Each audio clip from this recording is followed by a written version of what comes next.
Assalamualaikum warahmatullahi wabarakatuh. Halo semuanya teman-teman, selamat siang, selamat datang kembali di channel kesayangan kita, channel Ilo Entry, dan masih bersama saya Ilo. Dimanapun teman-teman berada, semoga teman-teman selalu dalam keadaan sehat walafiat tanpa kekurangan satu apapun. Amin amin ya rabbal alamin. Pada kesempatan yang baik ini kami masih akan membawakan kisah dari Sinta Diary, petualangan Tori sesi Keraton Merapi. Wow, makin seru aja. Dan pada hari ini adalah part terakhir dari sesi ketiga Keraton Merapi ya teman-teman ya. Dan pastinya seru, makin seru aja kisahnya. Tapi sebelum kita masuk ke dalam kisahnya, buat teman-teman mungkin yang baru bergabung, kami ucapkan selamat bergabung. Bisa diklik dulu tombol subscribe ya, jangan lupa lonceng notifikasinya dinyalakan, agar teman-teman selalu mendapatkan notifikasi dari konten-konten yang akan kami upload di setiap harinya.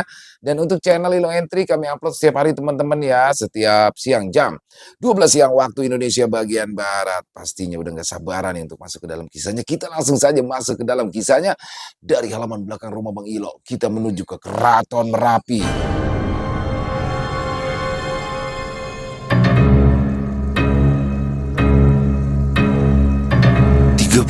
Kekuatan besar di tanah Jawa.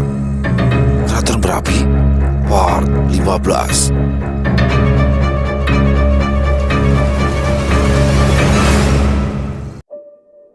Nama Jaka dengan cepat tersebar di berbagai kota. Dengan begitu, mereka jauh lebih mudah mendapatkan stempel di kota-kota lainnya. Mereka tidak lagi jalan kaki. Sebuah kereta yang mewah mereka gunakan untuk memudahkan mereka. Selain itu, mereka tidak akan mendapatkan masalah lagi karena kereta yang mereka tunggangi adalah simbol milik penguasa. 2 ekor naga air menari kereta tersebut.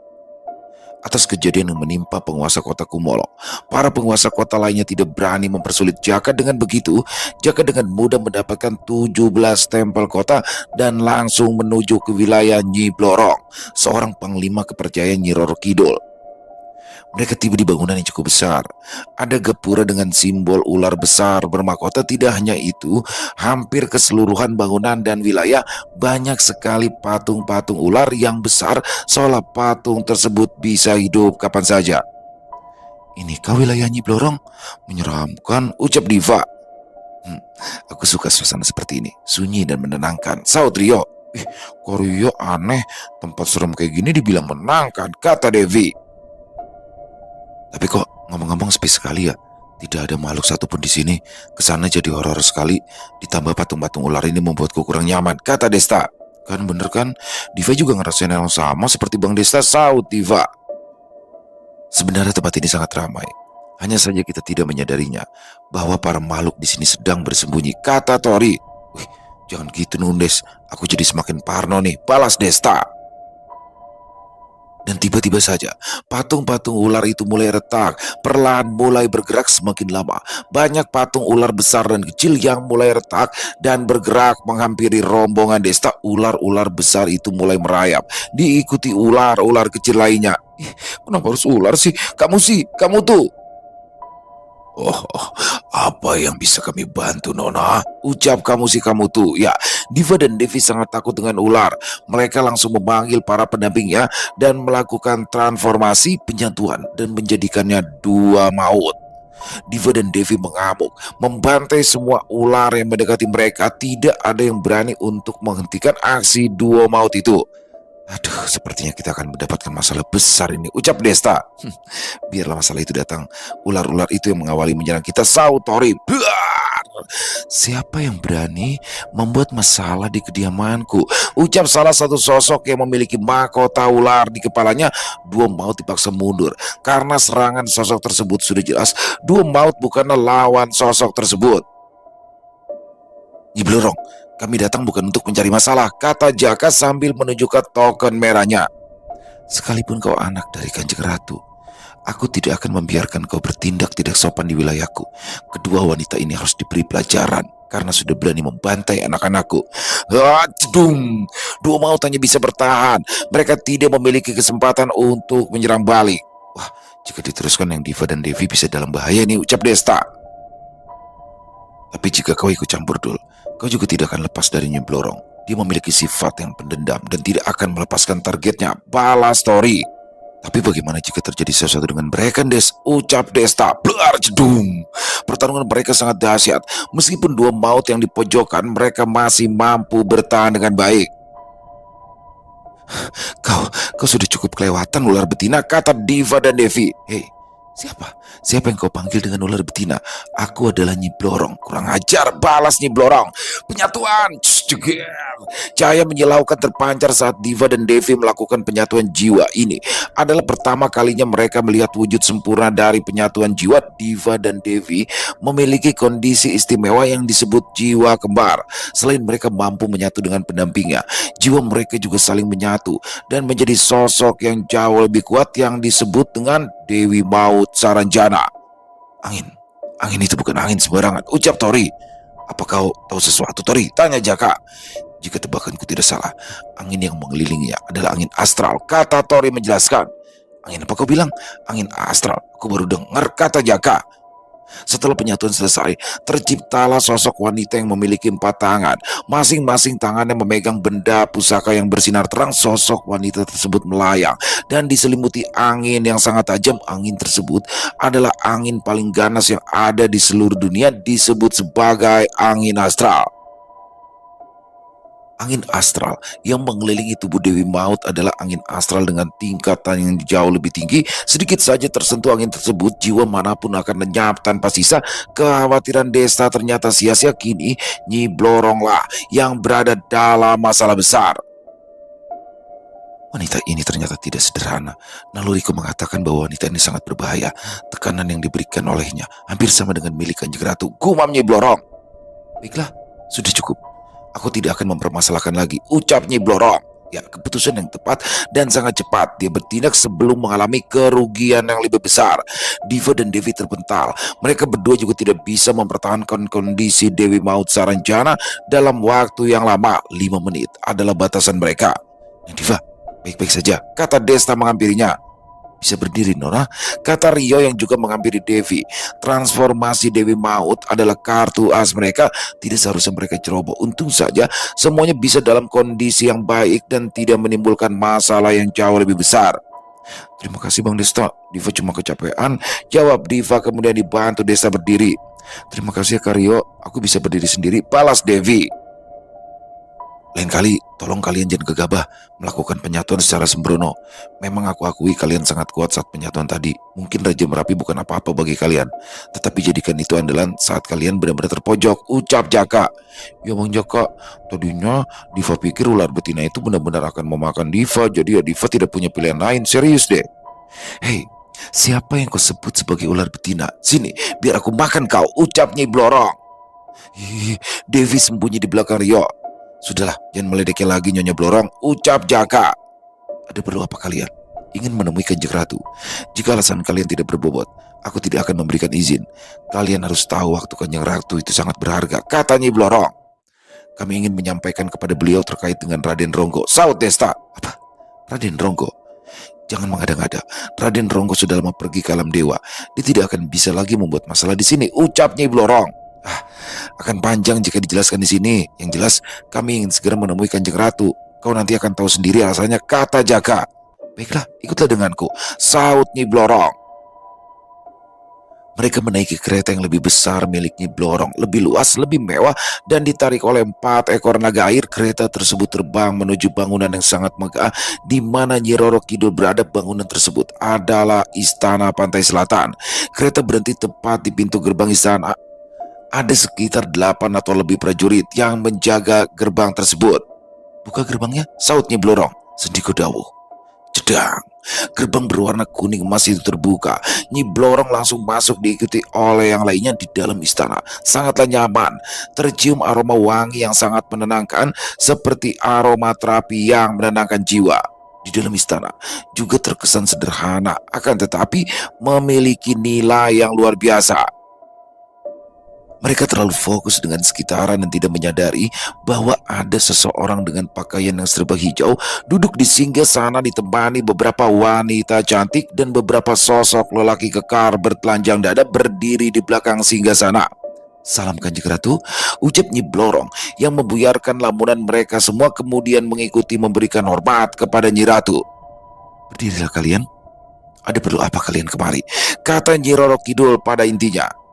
Setelah melakukan perkenalan dan basa-basi, Desta secara pribadi menjelaskan apa maksud dan tujuan mereka menemui Kanjeng Ratu.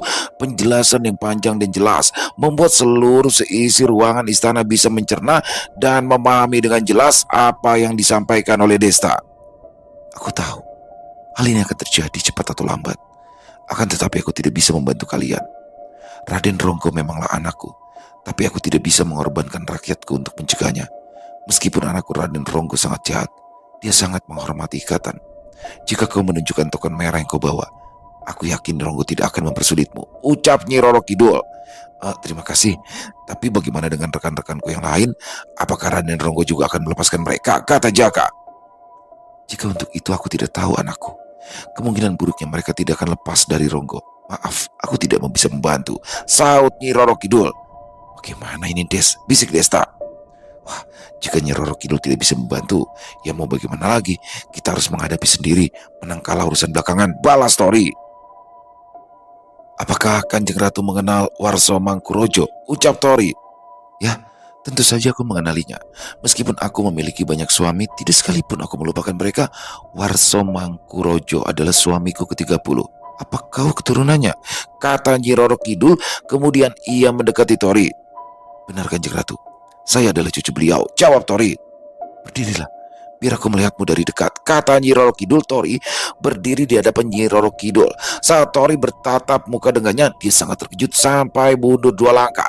Nyi Roro Kidul memiliki wajah yang sangat cantik dan bersinar dan sangat mirip dengan seseorang yang dia kenal. Ada apa? Apa aku mengagetkanmu? Ucap Nyi Roro Kidul. Tidak, Anda hanya mengingatkan saya akan seseorang. Anda sangat mirip dengannya, kata Tori. Katakan, siapa yang kau sebut mirip denganku? Kata Nyi Roro Kidul. Dia adalah ibu mertua, ibu dari istriku Ratu Peri, jawab Tori. Nyi Roro Kidul sangat terkejut kalau mendengar jawaban Tori secara tidak langsung. Nyi Roro Kidul juga keturunan peri meskipun memiliki darah manusia dalam jiwanya. Apa benar yang kau katakan? Nyi Roro Kidul menegaskan. Kemarilah istriku, buka cadarmu, perintah Tori. Perlahan, cadar Sinta dibuka. Kecantikannya langsung bersinar. Kemilau cahaya emas langsung meredup terpancar kecantikannya. Nyi Roro Kidul tidak bisa percaya dengan apa yang ia lihat. Dia meneteskan air mata setelah melihat Sinta. Kanjeng Ratu, ada apa dengan Anda? Kata Nyi Blorong khawatir. Tidak apa-apa Blorong. Aku hanya mengingat masa lalu, jawab Nyi Roro Kidul. Apa benar aku mirip dengan ibumu? Namamu Sinta bukan? Benar yang mulia, Anda bagaikan pinang dibelah 2, sangat mirip dengan Bunda, jawab Sinta. Tapi aku melihatmu sangat mirip dengan ibuku. Kecantikanmu luar biasa. Maka dari itu aku meneteskan air mata karena kerinduanku pada ibuku. Ini adalah takdir kita semua dipertemukan. Aku tidak menyangka dalam kehidupan ini bisa bertemu dengan duplikat ibuku. Izinkan aku memelukmu, kata Nyi Roro Kidul. Sinta melirik ke arah Tori. Tori mengangguk menunjukkan bahwa Tori tidak keberatan jika Nyi Roro Kidul memeluk Sinta. Sebesar itukah kerinduannya kepada ibunya? Ruangan istana menjadi haru. Sinta juga merasa seperti dipeluk oleh ibunya sendiri. Meskipun Ratu Peri masih bisa sering ditemui, momen seperti ini tidak pernah lagi Sinta rasakan. Kini semuanya masuk akal. Semua saling berkaitan dan terhubung satu sama lain. Tori bukanlah siapa-siapa di dunia manusia, akan tetapi di alam lain Tori adalah kunci untuk menyatukan dan menghubungkan mereka. Kunci memang difungsikan untuk membuka. Mungkin sekarang adalah hal yang baik Tori telah membuka ikatan baru yang memang saling berkaitan. Karena suasana hatiku yang sedang baik, kalian semua yang ada di sini akan mendapatkan perlindungan dari Kerajaan Pantai Selatan. Aku jamin, Ronggo tidak akan membuat masalah pada kalian. Ajaklah rekanmu yang lain kemari jika mendapatkan teror dari Ronggo, kata Nyi Roro Kidul. Terima kasih Kanjeng Ratu.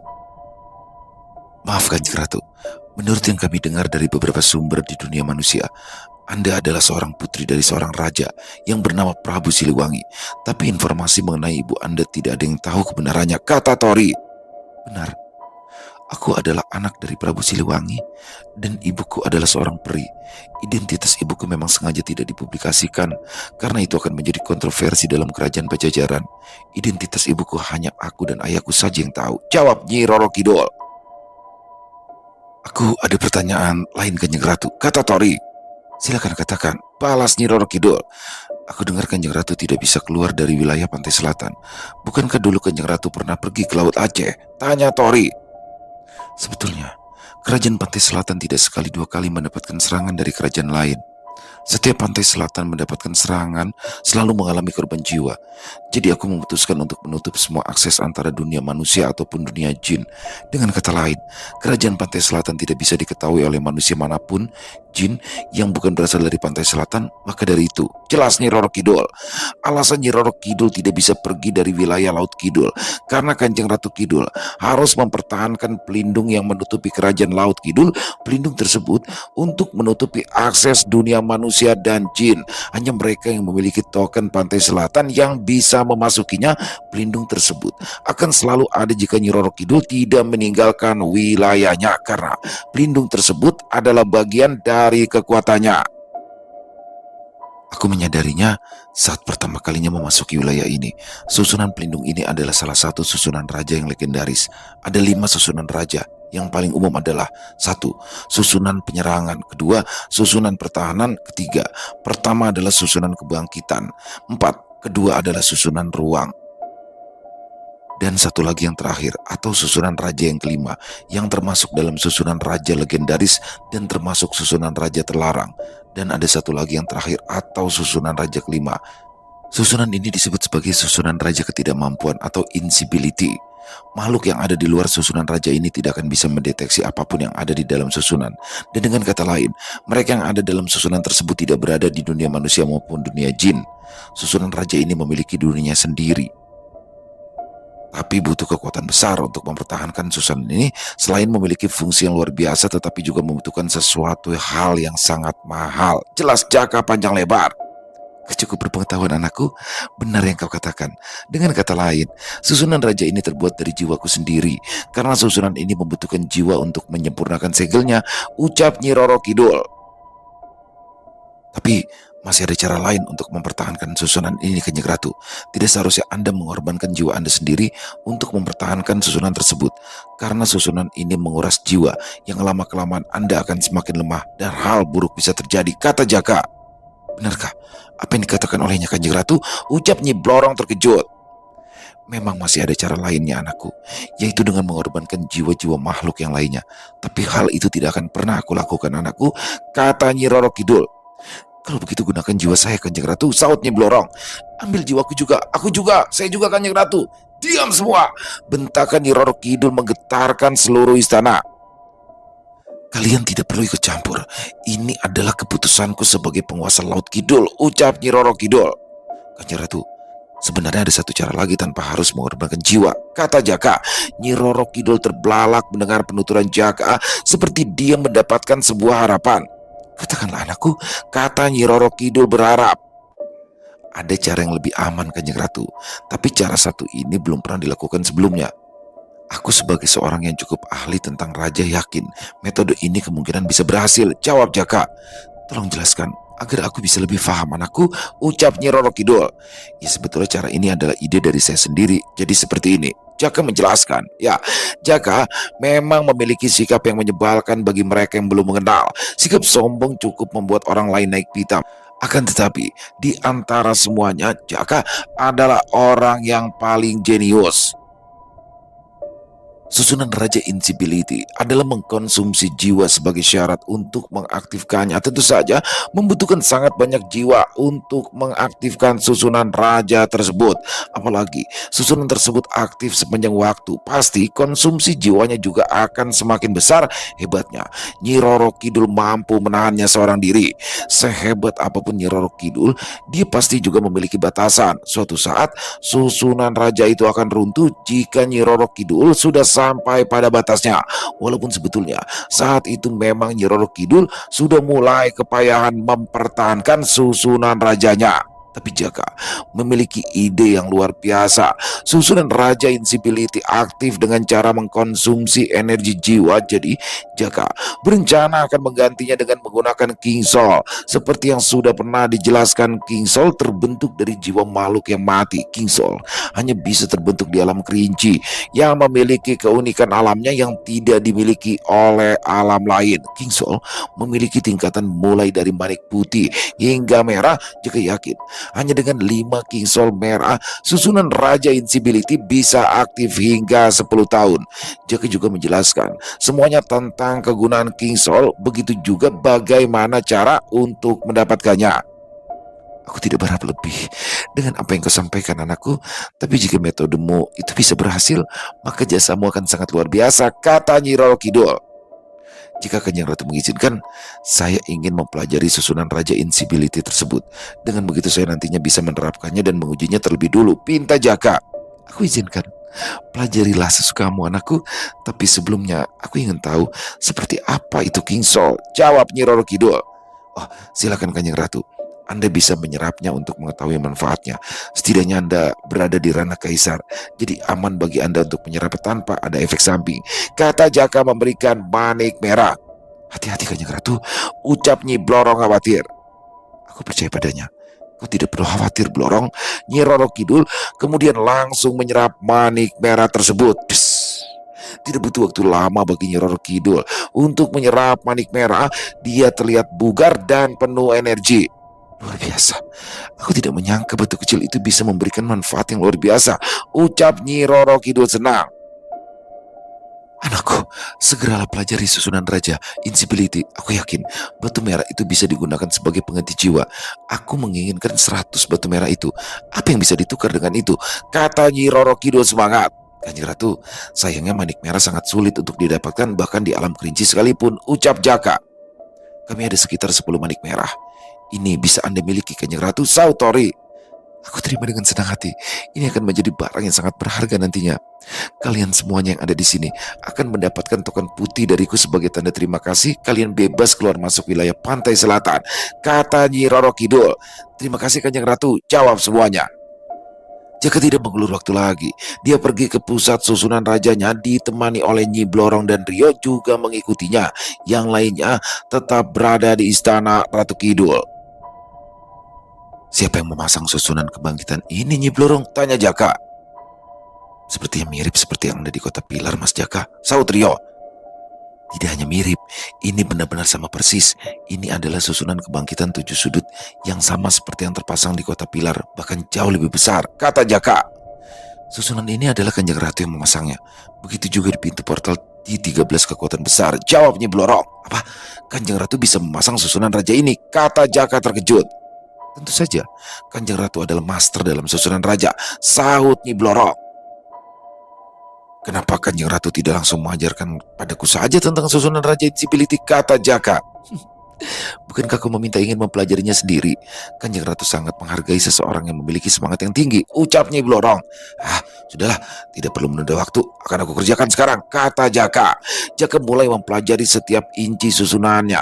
Susunan Raja Insibility sangatlah rumit, tetapi Jaka mudah memahaminya dengan cepat dan langsung menerapkannya. Dengan bantuan Rio, Jaka tidak kesulitan untuk memasang di setiap sudut wilayah pantai selatan. Jaka memodifikasi Raja Insibility dengan tingkatan yang jauh lebih tinggi, yaitu dengan 5 inti sebagai pusatnya. Lihatlah nanti, Kanjeng Ratu pasti akan terkejut. Apakah semuanya sudah terpasang sesuai arahanku, Mas Rio? Tanya Jaka. Beres, Mas. Tidak ada yang kurang dan posisinya sudah dipastikan tepat, jawab Rio. Baiklah, jika begitu saatnya susunan Raja Insibility 5 unsur diaktifkan. Jreng. Dengan sedikit komat kamit, Jaka menyelesaikan susunannya. Akhirnya susunan Raja Insibility dengan 5 inti sebagai pusatnya telah terbentuk. Susunan ini 5 kali jauh lebih kuat daripada susunan Raja yang Nyi Roro Kidul pasang sebelumnya dengan mengorbankan jiwanya sendiri. Hanya dengan 5 buah manik merah, Jaka menciptakan susunan Raja Insibility dengan sangat memukau. Dengan ini, Jaka disebut sebagai Master Genius dalam susunan Raja. Nyi Blorong tidak bisa berucap apa-apa. Nyi Roro Kidul yang selalu berada di dalam istana terpaksa keluar untuk menyaksikan keajaiban yang sedang terjadi. Kedua tangannya dilipat di dada. Ia berdiri tegap, mengangkat sedikit kepalanya ke atas, dibumbui dengan senyumannya yang mempesona agar semuanya tahu bahwa dialah si jenius sejati Ki Jaka Guntur. Susunan Raja Insibility dengan 5 inti adalah susunan terkuat yang pernah ada dan meniadakan resikonya tentu saja. Jaka dianggap sebagai jenius karena mampu menciptakan susunan Raja Insibility dengan tingkatan yang lebih kuat. Selain itu, raja yang diciptakan memiliki manfaat berlipat serangan, pertahanan, dan invincibility. Aku tidak berharap dengan hasil yang luar biasa ini. Ini bahkan melebihi ekspektasiku. Gumam Nyi Roro Kidul sambil memperhatikan sekeliling. Jaka berdiri di suatu titik pusat susunan Raja Invincibility dengan ketinggian yang bisa dilihat oleh para penduduk pantai selatan. Aku tidak menyangka dia akan berhasil, bahkan dengan pencapaian yang menakjubkan seperti ini. Kedepannya aku hanya membutuhkan batu merah itu. Tapi aku masih bingung bagaimana mendapatkannya. Tidak mungkin juga aku mengandalkan kalian. Di alam kerinci, memang sulit mendapatkan manik merah yang mulia. Manik merah di sana juga sesuatu yang berharga. Tetapi di dalam buku jiwa, manik merah berserakan di mana-mana. Jadi Anda tidak perlu khawatir untuk mendapatkan manik merah di masa depan yang mulia, ucap Sinta. Oh iya, aku hampir lupa dengan buku jiwa. Benar Kanjeng Ratu. Anda tidak perlu khawatir mencari manik merah. Kami bisa menyediakan untuk Anda di masa depan, sahut Tori. Nyi Roro Kidul pastinya tidak tahu apa itu buku jiwa. Tori menjelaskan panjang lebar. Menurutnya, kondisi unik di alam kerinci itu karena pengaruh dari buku jiwa, tapi tidak bisa dibuktikan dengan pasti karena alam memang memiliki keunikan masing-masing. Sementara itu, di wilayah Keraton Berapi, Ki Sultan mulai melakukan gerakan. Mantan Pilar Api Buto mulai melakukan tindakan. Para pasukan Butara Kala kembali menyerang wilayah yang pernah mereka kuasai, Desa Watu Wesi, Kedung Ombok, Karang Putih, dan Pring Petung. Akan tetapi, prajurit yang menjaga wilayah tersebut saat ini bukanlah prajurit sembarangan. Meskipun berkurang cukup banyak, tapi adanya tambahan pasukan dari Abi, Wasi, Menik, dan Riri, wilayah yang telah berhasil direbut tidak mudah untuk direbut kembali. Abi yang berada di Ranah Sugesti bersama pasukannya dengan sukarela menjaga Desa Karangputih. Wasi yang juga di Ranah Sugesti bersama pasukannya menjaga Desa Kedung Ombo. Menik dan Riri masing-masing menjaga Desa Watawesi dan Pring Petung. Ditambah dengan susunan pertahanan dan kebangkitan yang Jaka terapkan di setiap wilayah, desa-desa tersebut menjadi tempat yang sangat aman. Beberapa kali pasukan Butara Kala menyerang, tidak pernah bisa menembus pertahanannya. Ki Clara, ada informasi bahwa wilayah desa lainnya masih bisa bertahan. Untuk saat ini mereka tidak membutuhkan bantuan, ucap Sentano. Bagus. Sekarang pasukan Butara Kala bukan lagi ancaman bagi kita. Yang perlu kita waspadai adalah Buto. Terus pantau perkembangannya dan segera laporkan jika Buto bertindak sendiri, saut Ki Clara. Baik Ki, jawab Sentano kemudian pergi. Sementara itu, Yuda dan Rama pergi dari desa Banyumili menuju ke tempat di mana Pati menahan 2 sosok jenderal kuat bawaan Buto, Sadewo, dan Kumolo. Saat itu, Pati dalam kondisi sempurnanya menahan Sadewo dan Kumolo. Meskipun Pati mampu menahan mereka berdua untuk memberikan kesempatan bagi Rama dan Yuda kabur, Pati terpaksa harus mengalami kekalahan telak yang membuat jiwanya hampir saja musnah. Pati terpaksa melarikan diri. Dengan sisa sedikit jiwanya, ratusan Banaspati yang kehilangan Pati ditundukkan oleh Sadewo dan Kumolo untuk kepentingan jahat mereka. Kenapa kau harus ingat aku? Siapa yang mengikutimu? Aku hanya ingin membantu api kecil ini. Aku tahu balas budi, saut Yuda. Tenanglah Pati, aku pasti akan membebaskan pengikutmu. Sebelumnya, aku dalam kondisi fisikku, jadi aku memiliki banyak keterbatasan. Tapi dalam kondisi sekarang ini, mereka berdua akan aku hajar habis-habisan, ucap Rama. Seharusnya aku yang mengatakan itu, saut Yuda. Kenapa sih kau sangat menjengkelkan sekali, kata Rama. Ya, mereka berdua masih terlihat terus bertengkar saat bersama, walaupun sebenarnya mereka benar-benar memiliki niat untuk saling mencelakai. Tapi pertarungan terakhir mereka saat melawan Sadewo dan Kumolo membuat ikatan unik di antara mereka.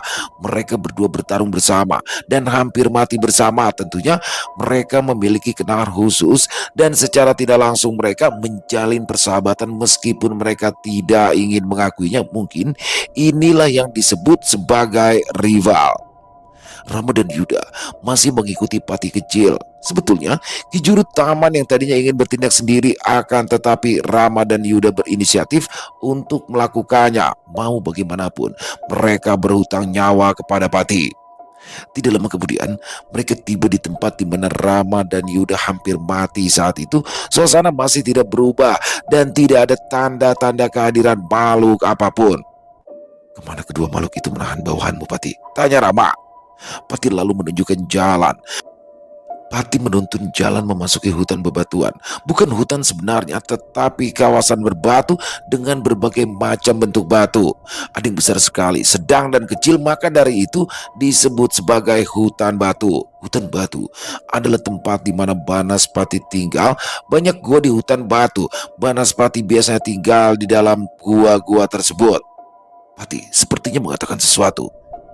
Apa yang kau maksud? Mereka tinggal di setiap gua yang ada di sini, tapi tidak ada satupun Banaspati di sini. Apa mungkin Sadewa dan Kumolo menangkap mereka semuanya atau sedang memperkerjakan mereka saat ini? Kata Rama. Pati lalu menunjukkan sesuatu.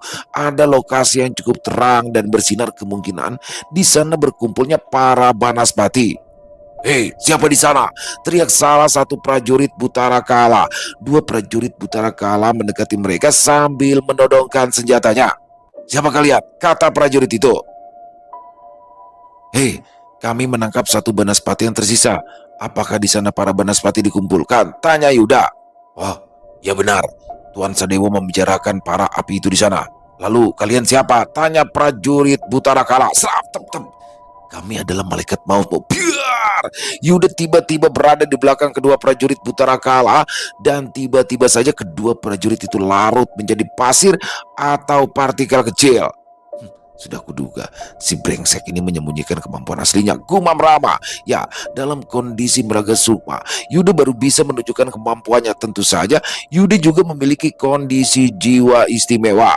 Kondisi ini disebut sebagai jiwa atom. Siapapun yang disentuh oleh Yuda akan langsung melebur menjadi partikel terkecil. Jiwa atom memiliki kemampuan seperti racun atau nuklir. Siapapun yang dikehendaki Yuda dan disentuh olehnya, maka akan langsung melebur. Selain itu, jiwa atom sangat sulit untuk diserang karena memiliki tingkat hindaran yang tinggi. Meskipun ada serangan yang tidak bisa dihindari, saat serangan itu menyentuh Yuda dalam sekejap akan langsung berubah menjadi partikel kecil. Jiwa atom juga bisa menyebar menjadi jutaan partikel kecil dan mampu membentuk bermacam-macam bentuk lawan yang cukup sulit jika menjadi musuhnya. Siapa di sana? Keluarlah, ucap Kumolo. Untuk makhluk setingkat dirinya tentunya memiliki sensitivitas yang tinggi. Yuda dan Rama menunjukkan dirinya bersama Pati. Terlihat Sadewo dan Kumolo sedang duduk santai. Tidak jauh dari lokasi mereka ada kurungan khusus untuk memenjarakan para Banaspati bawahan Pati. Tenanglah Pati, aku janji akan menyelamatkan bawahanmu, ucap Yuda. Bukankah mereka adalah manusia yang kabur sebelumnya? Ini keberuntungan kita, Sadewo, kata Kumolo. Ya, mereka memang bodoh. Kita tidak perlu memburu, malahan mereka sendiri yang mengantarkan jiwa mereka, saut Sadewo. Benar. Ini adalah keberuntungan kalian, karena kalian bisa melihat kemampuanku sebelum kalian mati, ucap Rama. Rama tiba-tiba berubah menjadi banyak. Ini adalah kondisi istimewa yang dimiliki Rama. Dia memiliki jiwa ganda, tidak memiliki batasan seberapa banyak Rama menciptakan klon yang serupa dengan dirinya tergantung kecukupan energi spiritualnya. Setiap klon memiliki kemampuan yang sama seperti aslinya dan tidak ada bedanya mana yang asli dan mana yang klon. Kondisi istimewa ini juga bisa dilakukan oleh Bobon karena secara tidak langsung kemampuan ganda yang Rama miliki itu sebenarnya adalah milik Bobon. Puluhan duplikat yang sama persis dengan Rama bermunculan. Tidak hanya itu, mereka juga memiliki kemampuan yang sama dengan Rama, berbeda dengan pasukan Mara. Pasukan Mara hanya mematuhi perintah dan memiliki kemampuan yang berbeda, sedangkan duplikat Rama juga memiliki kecerdasan sendiri. Pengalaman yang dimiliki oleh para duplikat itu juga menjadi pengalaman jiwa asli Rama. Bunuh mereka, perintah Sadewa kepada bawahnya. Prajurit Putaragala dengan jumlah yang cukup banyak menyerang. Selama ini pergerakan Rama dan Yuda ternyata sudah diketahui Kumolo dan sengaja memasang jebakan dari arah depan dan belakang. Prajurit Putaragala mengimpit mereka, tidak ada tempat buat mereka untuk lari. Kora, panggil Yuda. Bobon, teriak Rama. Apakah burung bangkai itu berbuat masalah lagi, tuanku? Ucap Bobon. Hei, siapa yang kau panggil burung bangkai monyet bau? Saut Kora. Hah? Apa kau bilang kau ingin bertarung? Kata Bobon. Hentikan Bobon, tidak perlu hiraukan dia. Musnahkan saja musuh yang mendekat. Jangan biarkan mereka mendapat kesempatan untuk menyerang. Ucap Rama. Ai, koko, para ikan teri ini terjadi masalah. Bus. Bobon juga mengeluarkan duplikatnya dan langsung menerjang depan belakang prajurit Putaragala yang menyerang. Jedum. Prajurit Putaragala tidak sempat untuk mendekat.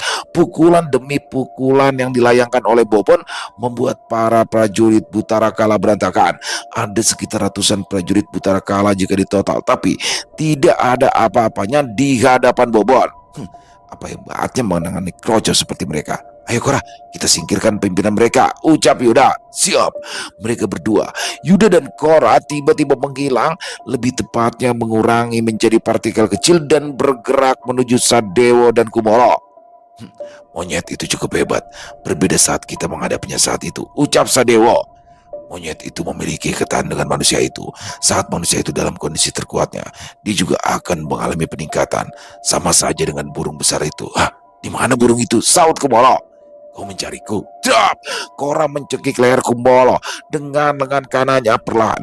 Tubuh Kumolo terkikis dan melebur menjadi partikel kecil. Kumolo adalah makhluk yang cukup kuat. Setidaknya hampir selangkah mendekati ranah sugesti. Proses peleburannya sangat lambat, tetapi itu menjadi sangat menyakitkan baginya. Apa ini? Kumolo berteriak mencoba memberontak, tetapi sia-sia. Perlahan jiwa Kumolo melebur menjadi partikel kecil lalu musnah. Hei Kumolo, apa yang terjadi denganmu? Burung sialan, pergi darinya. Sadewa menghampiri Kora. Hei, kau mau kemana? Gebiar! Yuda melesat menangkap leher Sadewa dan hanya mengenai lengannya. Seketika lengan Sadewa hancur. Kora memang tidak sehebat Yuda dalam mengendalikan jiwa atom. Meskipun Kora juga bisa memiliki kemampuan itu, tetapi tidak bisa menyamai seperti yang Yuda lakukan karena yang memiliki jiwa atom adalah Yuda. Sial, aku telah meremehkan kalian. Tunggu pembalasan dariku. Sadewa melarikan diri. Yuda sengaja tidak mengejarnya. Selain kecepatan adalah kelemahannya dan bisa ditutupi dengan kecepatan Kora, percuma juga mengejarnya karena Sadewa mau kabur juga sudah terlambat. Siapapun yang Yuda sentuh akan melebur menjadi partikel kecil cepat atau lambat. Memang Sadewa berhasil kabur dan bertemu dengan Buto. Namun sebelum ia memberikan informasi kepada Buto, Sadewa langsung berubah menjadi partikel kecil. Itu sebagai pesan bahwa Buto telah menyinggung seseorang yang salah. Sialan, sejak kapan mereka menyerang pimpinannya? Gumam Rama. Semuanya beres. Tidak ada ikan teri yang kabur, ucap Bobon. Apa hebatnya, hanya menyingkirkan para kroco itu. Serap, ucap Kora kemudian menghilang. Hei kau, Bobon, pergilah, ucap Rama. Bus. Bobon juga menghilang. Bawan Pati, para Banaspati dengan berbagai ukuran dibebaskan. Pati dikelilingi oleh para Banaspati tersebut. Mereka menyatu dengan Pati dan membuat jiwa Pati utuh seperti sebelumnya. Terima kasih kalian telah membantuku. Kini mereka tidak akan ditindas lagi. Lagi pula, tempat ini sudah tidak aman lagi bagi kami. Sekarang aku bergabung dengan Kijuri Taman, ucap Pati. Jika karena bukan kau sebelumnya, kami berdua tidak mungkin selamat. Ayo, segera kita tinggalkan tempat ini, ucap Rama. Masih di lokasi tak jauh di mana Rama dan Yuda berada, duplikat Rama sengaja disebar di segala arah. Selain untuk memantau kondisi sekitaran, Rama juga menangkap beberapa sosok asing yang saat itu tengah berhati-hati ingin melakukan sesuatu. Tunggu sebentar, duplikatku ternyata menangkap beberapa sosok yang mencurigakan, kata Rama. Tidak lama kemudian, semua duplikat Rama berkumpul. Setiap duplikat Rama membawa sosok makhluk yang berbeda. Mereka seperti bukan dari keraton berapi, karena dari wujud dan penampilan mereka cukup unik dan aneh. Saat Rama ingin menginterogasi mereka, mereka tiba-tiba meledak. Boom! Apa-apaan nih? Kenapa kalian membawa bom ke sini? Ucap Yuda. Mereka semua mencurigakan. Aku hanya berniat berbicara dengan mereka awalnya, tapi tiba-tiba saja mereka menyerang. Kenapa mereka harus meledakkan diri? Padahal aku tidak berniat untuk membunuh mereka. Pati, apa kau tahu mereka itu apa? Kata Rama. Menurut pengalaman dari para banaspati yang menyatu denganku, mereka ini adalah mata-mata dari kerajaan lain. Sudah menjadi hal biasa para penguasa dari 13 kekuatan besar melakukan pengintaian satu sama lain. Ini bukan urusan kalian, tidak perlu kalian ikut campur, tutur Pati. Baiklah kalau begitu, ayo kita pergi, ucap Rama. Mereka pun segera pergi dan kembali ke desa Banyumili. Setelah sampai di sana, Rama mengatakan kepada Ki Juru Taman karena penasaran dengan sosok yang ia tangkap sebelumnya. Berapa sosok yang kau tangkap saat itu, nak? Tanya Ki Juru Taman. 6 orang, Ki. Tapi mereka semuanya meledak sendiri saat aku mengatakan sesuatu pertanyaan, jawab Rama. Mata-mata dari 13 kekuatan besar itu sudah biasa terjadi memata-matai kerajaan lainnya. Bahkan di Keraton Merapi sendiri memiliki pasukan khusus yang memang ditugaskan sebagai mata-mata. Tapi aneh, kenapa 6 orang ini bisa berada di lokasi yang sama? Jika mereka berniat memata-matai, seharusnya mereka ada di sekitaran keraton, bukan malah berkumpul di lokasi yang tidak memiliki informasi. Ucap Ki Juru Taman. Kamu bilang, di sana sebelumnya ada Sadewa dan Kumolo, bukan? Mereka berdua adalah kepercayaan Buto. Bisa jadi para mata-mata itu tidak dalam misi pengintaian, melainkan mereka ingin menemui seseorang dan sebagai utusan perwakilan dari kerajaan mereka, sahut Ki Clara. Benar Ki Clara, 6 sosok itu juga sedang mengintai lokasi di mana Sadewa dan Kumolo berada. Tapi saat melihat kami, mereka malah melarikan diri. Jika mereka musuh Sadewa dan Kumolo, mereka tidak akan lari setelah melihatnya mati di tangan kami. Dengan kata lain, kemungkinan 6 sosok itu ingin bertemu dengan Sadewa dan Kumolo, kata Rama. Aku benahi ucapannya. Aku dan Kora yang membunuh Sadewa dan Kumolo. Dia itu hanya mengalahkan kroco-kroco tak berguna, saut Yuda. Apa bedanya? Tidak usah kau perhitungkan masalah kecil itu, kata Rama. Aku hanya menjelaskan yang sebenarnya. Tidak baik berbohong di hadapan para sesepuh, ucap Yuda. Bohong apa yang kau maksud, ha? Saut Rama. Anak muda ini memang energik, ucap Ki Juru Taman. Jika para mata-mata itu ada hubungannya dengan anak buah Buto, apa ini ada kaitannya juga dengan Ki Sultan? Aku tidak ingin berspekulasi. Aku tahu Ki Sultan memiliki dukungan dari salah satu penguasa di 13 kekuatan besar. Tapi bocah ini menangkap 6 mata-mata yang berbeda. Jika keenamnya adalah mewakili setiap kerajaan, aku takut bahwa Ki Sultan memiliki 6 dukungan dari 13 kekuatan besar, tutur Ki Juru Taman. Ki Juru Taman, aku masih tidak mengerti dengan 13 kekuatan besar. Bisa jelaskan kepada kami? Tanya Rama. 13 kekuatan besar ini ada kaitannya dengan jalur tak berujung. Sepertinya yang semuanya tahu, jalur tak berujung masih sangat misterius. Konon, jalur tak berujung adalah zona yang menghubungkan seluruh pulau Jawa. Karena luas, dari jalur tak berujung tidak bisa diukur. Yang diketahui saat ini, yang menguasai jalur tak berujung ada 13 kekuatan besar, termasuk Keraton Merapi dan Kerajaan Pantai Selatan.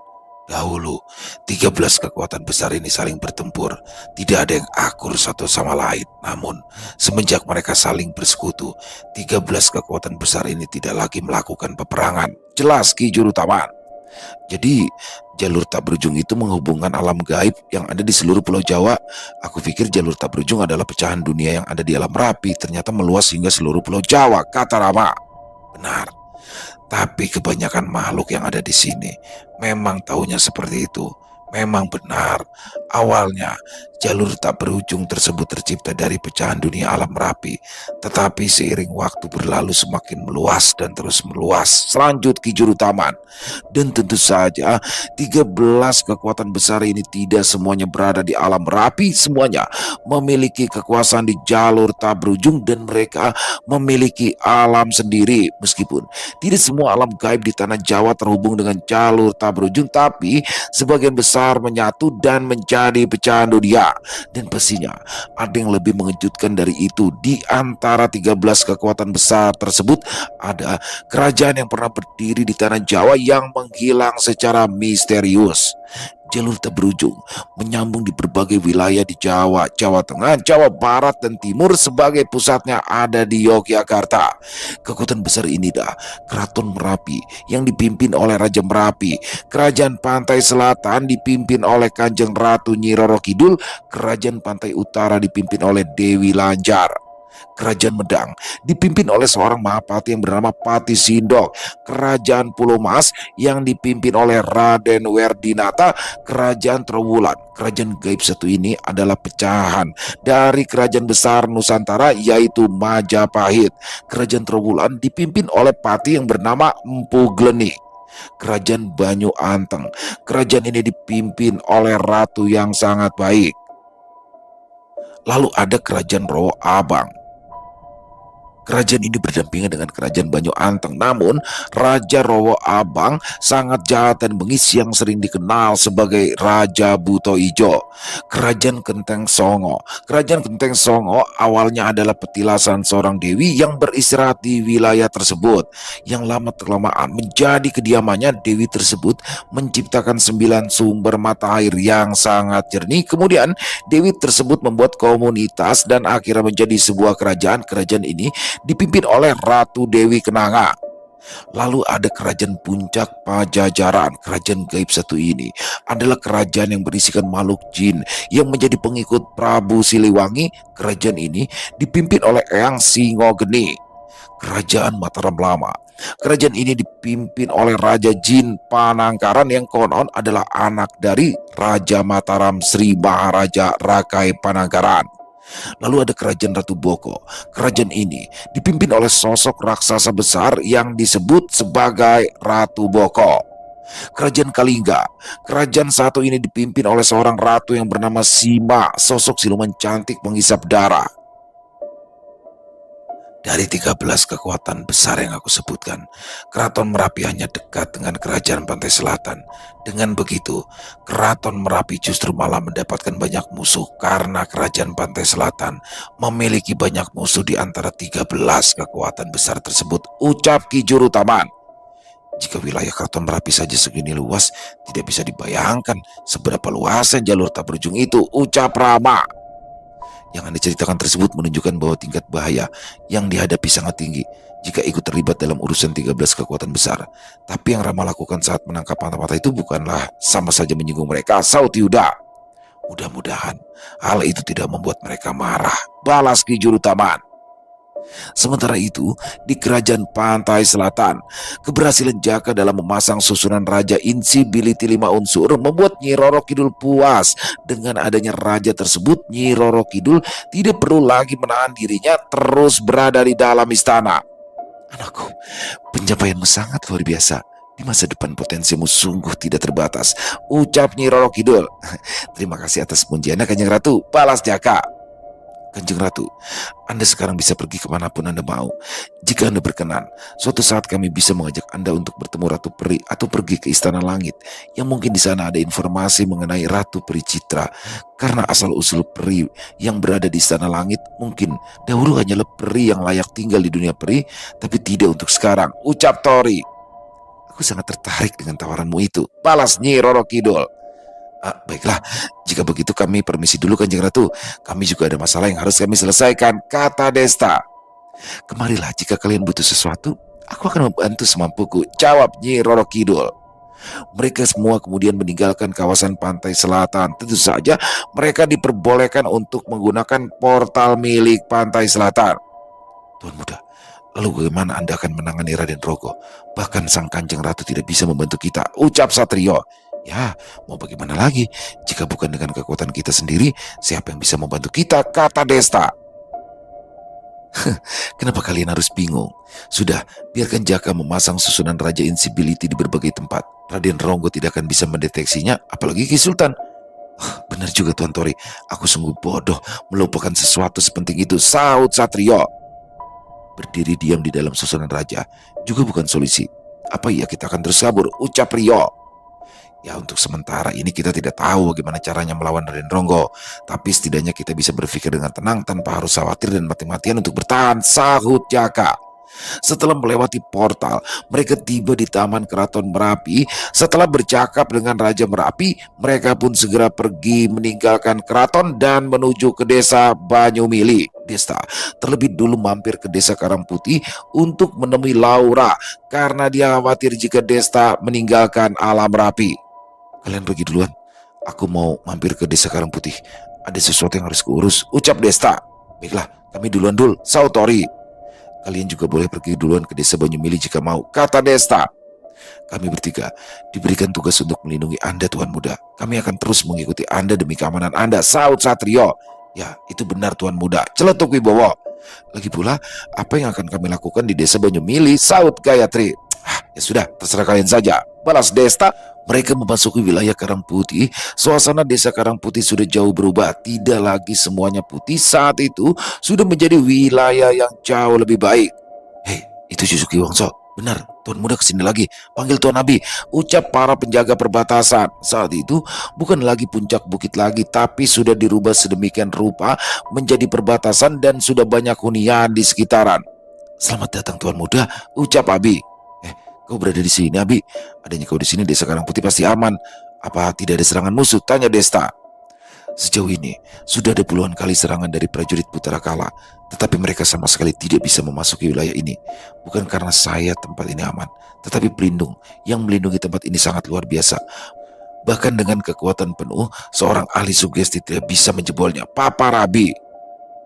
Pelindung ini sama seperti yang ada di desa Banyumili. Jangankan rana sugesti, rana jiwa suci tingkat tinggi sekalipun kesulitan merusak pelindung ini, sahut Satrio. Bisa dikatakan, manusia itu adalah ahli susunan raja yang paling langka di alam Merapi, bahkan di 13 penguasa sekalipun, ucap Gayatri. Kau kemari suamiku, datanglah segera, ucap Laura dalam pikiran. Baiklah, aku juga sudah merindukanmu Laura, jawab Desta. Tori, Jaka dan lainnya segera kembali ke Villa Joglo. Mereka butuh istirahat untuk mempersiapkan serangan kejutan yang dilakukan oleh Ki Sultan. Lalu, di suatu tempat di Kesultanan, Ki Sultan sudah melakukan ritualnya dan ritualnya sudah mendekati selesai. Udaranya yang ringan ini. Apakah aku sudah tiba di dunia bawah? Ucap sosok yang keluar dari sebuah susunan ritual, Raden Ronggo. Selamat datang Raden. Bawahan ini telah bekerja keras memanggil Raden, kata Ki Sultan. Selamat datang Raden Ronggo, ucap para bawahan Ki Sultan. Tawa Raden Ronggo menggetarkan alam Merapi. Dunia berguncang, seakan bencana besar akan segera dimulai. Sementara itu, di kerajaan Peri di Pasaman, Ratu Peri, Ibunda Sinta merasakan kegelisahan anaknya Sinta. Hal itu tidak pernah terjadi sebelumnya. Mau berbahaya seperti apa situasinya? Ratu Peri memerintahkan 8 anak lainnya untuk menyusul Sinta karena Ratu Peri memiliki firasat sesuatu yang buruk akan menimpa Sinta. Anak-anakku semuanya, aku merasa saudari kalian sedang dalam bahaya. Bantulah dia dan pastikan saudari kalian baik-baik saja. Dengan begitu ibumu ini bisa tenang, ucap Ratu Peri. Baik ibunda, kami akan pastikan saudari baik-baik saja, balas Sagita, anak tertua Ratu Peri. 8 wanita cantik saudari Sinta segera menyusul bersama beberapa pasukan wanita. Penglihatan Ratu Peri tidak pernah salah. Ya, hal besar akan segera terjadi. Di sudut kota Yogyakarta di sekitaran Paku Alaman, seorang pria tua keluar dari kediaman Sri Paduka Paku Alam menggunakan jubah putih dan sorban yang diikat di kepala. Lelaki tua ini memiliki jenggot yang cukup panjang berwarna putih kecoklatan. Suasana di luar Paku Alaman cukup luas dan rindang. Ada satu pohon beringin berdiri kokoh di bawahnya. Banyak orang berkumpul sedang menikmati rujak es krim, yang mana penjual rujak es krim di sana cukup terkenal karena benar-benar enak dan murah. Paku Alaman adalah pecahan dari Kerajaan Mataram. Selain Kesultanan Yogyakarta, selain Sri Sultan Hamengkubuwono, Sri Paduka Paku Alam adalah nomor 2 di Yogyakarta yang memiliki kewenangan. Sudah selesai urusannya, kata seorang pemuda bernama Aditya yang juga salah satu pelanggan penjual rujak es krim. Ya, orang kakek hanya menyepat taman lama, jawab lelaki itu yang bernama Mbak Sastro. Mbak Sastro adalah teman lama Sri Paduka Paku Alam ke-8. Pilar berapi yang bernama Jarwo yang memiliki ilmu Segoro Banyu adalah adik Paku Alam 8 Jarwo. Juga tewas saat melawan Kesultanan Berapi saat itu bersama Ki Wongso, Gatot, dan Jana. Lalu kakek ingin kemana sekarang? Tanya Adit. Antarkan kakek ke Kali Urang, jawab Mbak Sastro. Ada perlu apa kakek ke sana? Di sana itu suasananya dingin, nanti kakek sakit, balas Aditya khawatir. Teman kakek meminta untuk mengecek situasi Keraton Merapi karena adiknya yang bernama Jarwo sempat mengatakan sesuatu sebelum meninggal. Dia mengatakan, Mbak Sastro lalu menjelaskan panjang lebar. Kakek tidak perlu ikut campur urusan dunia jin, kakek sudah tua. Biar Adit saja yang melakukannya jika hanya sekedar mengecek, ucap Adit. Mana bisa begitu? Bagaimana jika kamu temani kakek? Raja Merapi tidak mengenalimu. Bisa jadi masalah nanti jika kamu sendiri ke sana, saut Mas Sastro. Sudahlah, ucap Adit menyerah membujuk kakeknya. Adit adalah pemuda berumur 31 tahun. Dari kecil, Aditya selalu hidup di lingkungan kejawen, jadi ia memiliki beberapa kemampuan dalam ilmu spiritual. Aditya juga adalah salah satu spiritualis yang cukup handal. Dia cukup berbakat dan mahir dalam bidang tersebut. Semuanya itu tidak lepas dari ajaran Mbah Sastro karena hanya Aditya saja yang tertarik dengan ilmu-ilmu spiritual. Anak-anak Mbah Sastro satupun tidak ada yang berniat untuk mengikuti jejaknya. Aditya dan Mbah Sastro pergi menuju puncak Kali Urang. Toyota Yaris warna putih menyertai perjalanan mereka. Setelah kurang lebih 2 jam, mereka tiba di hotel tempat menginap paling nyaman yang berada di Kali Urang. Setelah memesan kamar dan beristirahat, malam itu mereka pergi ke Keraton Merapi. Tentu saja Meraga Sukma adalah pilihan terbaik. Mereka berangkat ke jalur yang berbeda dari rombongan Tori. Mbah Sastro memiliki akses yang lebih baik untuk menuju ke Keraton Merapi. Mbah Sastro duduk di atas kepala naga biru bersama Aditya. Naga tersebut tidak terlalu besar. Kepala naga tersebut seukuran gajah dewasa. Jika dibandingkan dengan Draka naga merah yang menopang istana langit, naga biru bahkan tidak bisa menyaingi sisik Draka. Satu sisik Draka saja sudah sebesar gedung olahraga.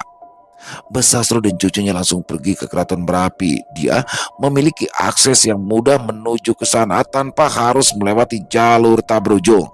Mbah Sastro adalah kakek yang ditemui oleh Tori dan lainnya saat meninggalkan bandara saat itu. Ya, Mbah Sastro diminta oleh temannya untuk menyelidiki kebenaran dari kematian Jarwo, adik Paku Alam ke-8, karena ada banyak kejanggalan yang terjadi. Tidak banyak yang memiliki kemampuan spiritual tinggi di Paku Alaman. Meskipun ada, mereka memiliki tugas penting yang tidak bisa diganggu. Datangnya Mbah Sastro adalah kesempatan untuk meminta bantuannya. Sementara itu, di lokasi Desta berada di Karang Putih, Laura masih berada di hutan tempat sebelumnya karena Laura yang tidak bisa dipindahkan. Selamat datang Tuan Muda, sambut Bejo. Kemana para penduduk yang lain Bejo? Tanya Desta. Oh, mereka saya pindahkan ke tempat yang lebih aman supaya mereka bisa beraktivitas dengan bebas. Saya tidak membatasinya. Adanya Tuan Abi juga membuat para penduduk lebih aman. Terlebih Tuan Abi sangat ramah dan suka bergaul. Jawab Bejo. Anda terlalu memuji saya Pak Bejo, balas Abi. Baguslah jika begitu. Aku mau menemui Laura, ucap Desta. Oh, silakan Tuan Muda. Dewi Hutan sepertinya sudah menunggu, saut Bejo. Oh, Mbah Basil tiba-tiba muncul. Tumben kau baru muncul, Mbah. Apa keadaanmu sudah membaik? Tanya Desta. Aku baik-baik saja, Nak. Adanya mereka bertiga, aku tidak perlu khawatir akan keamananmu. Balas Mbah Basil. Anda terlalu menilai kami tinggi, saut Satrio. Mereka langsung menuju tempat di mana Laura berada. Semuanya masuklah, ucap Laura. Apa yang kau rasakan saat ini, Laura? Kata Desta. Aku hanyalah sisa jiwa, jadi aku tidak bisa merasakan apapun, suamiku. Ada yang harus aku sampaikan padamu. Katakan istriku. Aku sudah terlalu lama di sini, dan sekarang wilayah Karang Putih sudah terkendali. Aku ingin meminta kepada Yang Basil untuk melepas segel yang menahan pecahan jiwaku. Aku juga sudah bertemu denganmu, dan aku juga sudah cukup lega bisa berguna bagi desa Karang Putih, kata Laura. Jika segelnya terbuka, lalu apa yang akan terjadi denganmu, Laura? Apakah kamu bisa keluar dari gua ini? Tanya Desta. Nah, Segel yang terpasang ini untuk menahan pecahan jiwanya dan untuk menghindari terdeteksi oleh Ki Sultan. Sekarang, jiwa utamanya sudah tidak ada. Dengan kata lain, jika segel aku lepas, pecahan jiwanya akan menghilang mengikuti jiwa utama. Dengan kata lain, kau tidak akan bisa bertemu dengannya lagi. Tapi, jika pecahan jiwanya tetap berada di sini, istrimu di sana tidak akan mendapat ketenangan dan tidak bisa melanjutkan kehidupannya di sana. Seperti halnya bejana yang diisi setengah air, baling-baling bejana akan berputar dan berjalan jika air terisi penuh, dan jika akan berfungsi jika hanya ada setengah air. Jelas Mbak Basil. Desta diam serbu bahasa. Dia bingung dengan apa yang harus dia katakan. Jadi, Dewi Utan akan pergi. Terima kasih atas perlindungan Anda selama ini, Dewi. Kami akan selalu mengingat dan mengenang Anda serta berdoa untuk kebaikan Anda, ucap Bejo sambil bersujud. Bangunlah Bejo, karena desa ini juga aku bisa bertahan, jadi tidak perlu berlebihan, saut Laura. Suamiku? Tentu saja aku tidak keberatan. Aku akan sangat berdosa jika menahanmu di sini. Kau sudah cukup menderita di dunia manusia. Mana mungkin aku membiarkanmu menderita juga di akhirat. Balas Desta mencoba untuk tetap tegar dengan keputusannya. Terima kasih suamiku. Yang Basil, Anda bisa melepaskan segelnya sekarang. Nah, apa tidak ada lagi sesuatu yang ingin kau katakan? Ucap Mbak Basil. Cukup, Mbak. Cukup. Jangan biarkan Laura terlalu lama. Jangan biarkan dia terlalu lama terbelenggu di sini, Mbak. Jawab Desta. Baik.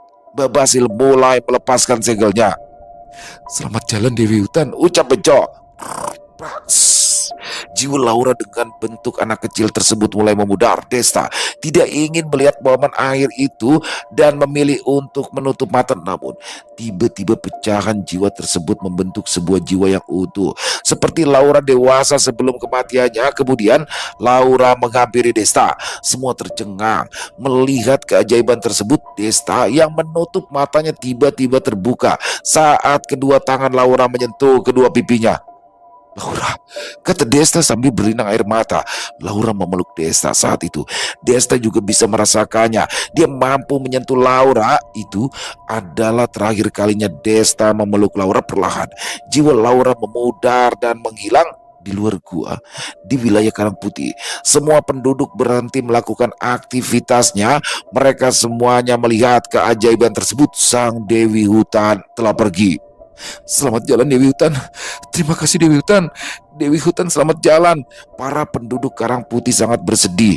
Mereka semuanya bersujud memberikan penghormatan terakhir dan menyertai kepergian Laura.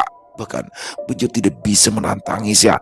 Dari semua penduduk Karang Putih, yang paling dekat dengan Laura, dia yang selalu menjaga gua kediaman Laura berada, merawat, membersihkan, dan mendekorasi sedemikian rupa untuk membuat Laura nyaman. Bagi Bejo, Laura sangatlah penting baginya melebihi seorang anak. Desta sampai gemetar. Senyuman cantik Laura yang sudah lama tak ia lihat lagi selama bertahun-tahun, saat itu ia saksikan kembali meskipun hanya sekejap. Tidak ada yang lebih merasakan kehilangan daripada Desta. Dia adalah istri tercintanya dan selamanya akan Desta cintai hingga akhir hayatnya. Selesai. Wow, luar biasa. Akhirnya season 3 Keraton Merapi selesai. Oh, dan apa namanya? Di sini akhirnya Laura ya. Laura itu kan teman-teman, istri dari Desta. Ini kan hanya serpihan jiwa ya, hanya serpihan, dan dia pada saat ditemui Desta di Keraton Merapi ini dalam bentuk anak kecil, dan akhirnya di situ karena dia sudah merasa sudah ketemu dengan Desta, sudah menyelesaikan tugasnya, dia meminta untuk Mbak Basil melepaskan segelnya sehingga dia bisa kembali ke alamnya. Sedih juga ya. Dia dikit kan sedih nih. Dan banyak sekali apa namanya hal-hal yang mengejutkan, bagaimana di dalam kerajaan Laut Selatan itu ternyata Tori juga ternyata cucu dari Nyi Roro Kidul. Waduh, Tori cucunya, terus Jaka tuh anaknya. Jadi berarti Tori harus manggil Om dong sama Jaka ya, karena kan udah beda tuh stratanya. Overall keren, pakai banget kisahnya. Buat Sinta Diary, terima kasih atas kisahnya yang luar biasa. Dan teman-teman, kalau yang suka baca silahkan kunjungi deh apa namanya karya karsa dari Sinta Diary. Keren banget kisahnya di sana. Dan semoga kisah barusan bisa menghibur teman-teman semua para pecinta penikmat horor misteri, lebih khususnya lagi kepada para subscriber dari channel Ilo Entry yang punya komentar ataupun pendapat lain tentang kisah barusan bisa menuliskan di dalam kolom komentar ataupun hanya sekedar saling menyapa. Insya Allah kami akan menjawab satu persatu. Buat teman-teman yang suka dengan videonya, bisa diklik tombol like, tombol jempolnya, boleh juga di-share link videonya ke teman-teman yang lain agar juga ikut merasa terhibur. Dan buat teman-teman mungkin yang belum subscribe, ayo dong bisa diklik dulu tombol subscribe. Jangan lupa lonceng notifikasinya dinyalakan agar teman-teman selalu mendapatkan notifikasi dari konten-konten yang akan kami upload di setiap harinya. Dan kami juga ingin mengucapkan terima kasih ya kepada seluruh teman-teman yang sudah selalu setia hadir, yang sudah selalu mendukung kami. Karena teman-teman kami selalu bersemangat berkarya di setiap harinya. Di akhir kata, saya Ila mengucapkan permohonan maaf apabila mungkin dalam pembawaan kisahnya barusan ada kata-kata saya yang salah ataupun ada kata-kata saya yang kurang berkenan. Saya mohon dibukakan pintu maaf yang seluas-luasnya. Sampai berjumpa lagi besok jam 12 siang. Masih bersama saya Ilo di channel Ilo Entry. Salam sehat sukses selalu. Assalamualaikum warahmatullahi wabarakatuh.